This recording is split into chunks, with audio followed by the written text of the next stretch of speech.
I have some garden plants that are not the happiest and I need to know why, so I got the 4-way rapid test. This one's great as I can move it around the yard and just pop it in and know exactly what the soil is showing. So let's put it to the test. Now here it is close up. When I switch this dial to different points, this will move to tell me where those are at. And it has all of these to go into the soil, so it really analyzes the soil well. And that's really it. So let's plug it in and see how well it works. Now it's plugged in and it's on Fertility. So then I look here and it says at the top, I have too little, ideal, or too much fertilizer. And it's currently at too little. So I don't have enough fertilizer right here. The next one is checking light. So it has these little scans at the top.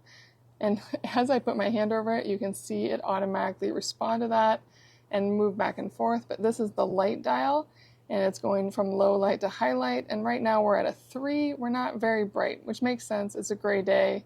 I'm in a shady spot. Next one is moisture, and it's right in the middle between dry and wet, which I am fascinated by, as this soil is actually pretty wet, but it is a clay soil, so it does hide it pretty well. And the last one is pH. And it's saying the pH is a 7, which I believe is good, but I will double check that. But the nice thing is that now I have all this information handy, so I can always check and know exactly where my soil is at, and I can move this around my yard. I'm really thrilled with that.